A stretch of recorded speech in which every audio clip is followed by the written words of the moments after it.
ஆழ்மனத்தை மாற்றி அமைப்பதன் 3 சிறப்பான வழிகள். நீ எப்போதாவது யோசித்திருக்கிறாயா? நம்ம வாழ்க்கையில் பல விஷயங்கள் நம்மால் நினைத்த மாதிரி நடக்கவே இல்லையே என்று. ஆம், சில சமயம் நம்ம மனசு ஒரு விஷயத்தை கேட்கும், ஆனா வாழ்க்கை வேற பாதையை தரும். அதற்கு காரணம் என்ன? அதற்கு காரணம் நம்ம ஆழ்மனம். நம்ம நினைப்பது ஒன்று, ஆனா ஆழ்மனம் நம்புவது வேற ஒன்று என்றால் அதுதான் வெல்லும். அப்படியென்றால் நம்ம வாழ்க்கையை மாற்ற வேண்டுமென்றால் ஆழ்மனத்தையே மாற்றணுமா? அப்படித்தான். ஆழ்மனத்தை மாற்றினால் வாழ்க்கை மாறும். அதற்கான 3 முக்கியமான வழிகள் இருக்கின்றன. முதல் வழி உறுதிமொழிகள், அஃபர்மேஷன்ஸ். உறுதிமொழிகள் என்றால் என்ன? அது நாமே நமக்கு கூறிக்கொள்ளும் நல்ல வார்த்தைகள். நம்ம மனதில் இருக்கும் பழைய எதிர்மறை எண்ணங்களை மாற்ற நல்ல வார்த்தைகளை மீண்டும் மீண்டும் சொல்ல வேண்டும். அது உண்மையிலேயே வேலை செய்யுமா? நிச்சயம். ஆழ்மனம் ஒரு குழந்தையைப் போல. அது யாராவது சொல்வதை உண்மை என்று ஏற்றுக்கொள்கிறது. நீ தினமும் நான் தோல்வி அடைவேன் என்று நினைத்தால் அது அதையே உண்மை என்று நம்பும். ஆனா நான் வெற்றி பெறுவேன், நான் திறமையானவன் என்று சொன்னால் அது அந்த எண்ணத்தை பிடித்துக் கொள்கிறது. அப்படியென்றால் என்ன மாதிரி உறுதிமொழிகள் சொல்லலாம்? உதாரணமாக, நான் தன்னம்பிக்கையுடன் வாழ்கிறேன், நான் தினமும் முன்னேறிக் கொண்டிருக்கிறேன், என் வாழ்க்கையில் நல்ல வாய்ப்புகள் வருகிறது, கடவுள் என்னை வழிநடத்துகிறார். அதை எப்போது சொல்ல வேண்டும்? காலை எழுந்ததும் இரவு தூங்குவதற்கு முன்பும் சொல்ல வேண்டும். அந்த நேரங்களில் ஆழ்மனம் மிகவும் அமைதியாக இருக்கும். சரி, அடுத்த வழி என்ன? இரண்டாவது வழி கற்பனை விழித்தெளிவு. கற்பனை. நீ விரும்பும் வாழ்க்கையை உன் மனக்கண்ணில் தெளிவாக பார்க்க வேண்டும். அது ஒரு கனவு மாதிரிதானே? ஆம், ஆனால் அது வெறும் கனவு அல்ல. அது உன் எதிர்காலத்தின் முன்னோட்டம். எப்படி?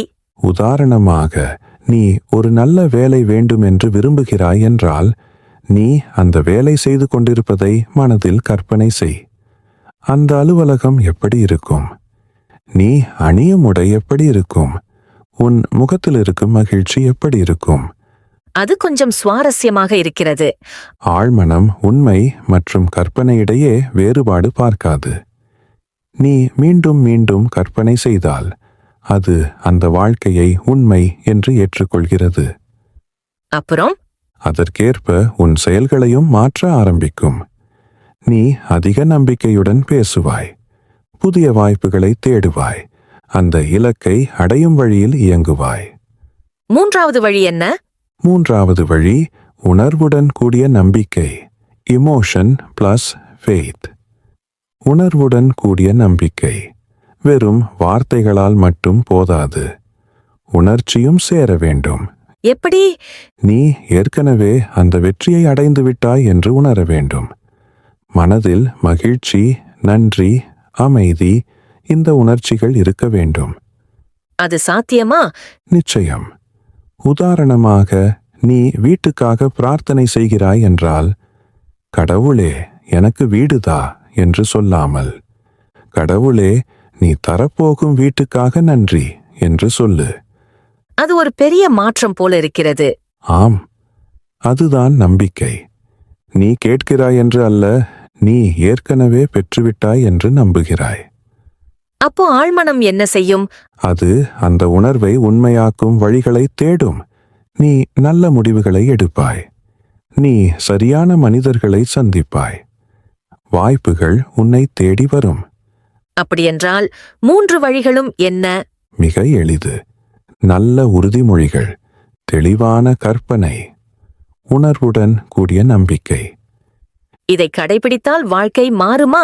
மாறாமல் இருக்க முடியாது. ஏனெனில் வாழ்க்கை வெளியில் மாறுவதற்கு முன் மனத்தில் மாற வேண்டும். உண்மையான வாழ்க்கையில் இதை பயன்படுத்திய ஒருவர் இருக்கிறாரா? ஆம், ஒரு இளைஞன் இருந்தான். அவன் எப்போதும் நான் ஏழை, நான் முடியாது என்று நினைத்தான். அவனுடைய வாழ்க்கையும் அதே போலவே இருந்தது. ஒரு நாள் அவன் தன் எண்ணங்களை மாற்ற முடிவு செய்தான். தினமும் காலை நான் வளமுடன் வாழ்கிறேன் என்று சொன்னான். அவன் விரும்பிய வாழ்க்கையை மனதில் கற்பனை செய்தான்.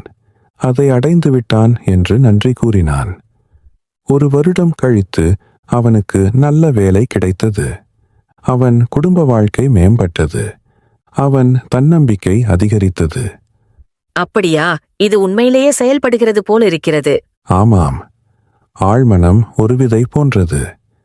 நீ எந்த விதையை விதைக்கிறாயோ அதே மரம் வளரும். இந்த 3 வழிகளும் எளிதானவை போல தோன்றுகிறது. ஆனா தொடர்ந்து செய்ய வேண்டியதுதான் சிரமம். அதுதான் ரகசியம். தொடர்ச்சி இருந்தால் வெற்றி நிச்சயம். நான் இன்றிலிருந்து இதை ஆரம்பிக்கிறேன். நினைவில் வை, வாழ்க்கையை மாற்ற வேண்டுமென்றால் முதலில் மனதை மாற்ற வேண்டும். அப்படியென்றால் நம்ம எதிர்காலம் நம்ம கைகளில்தானே இருக்கிறது. ஆம், நம்ம எண்ணங்களில்தான்.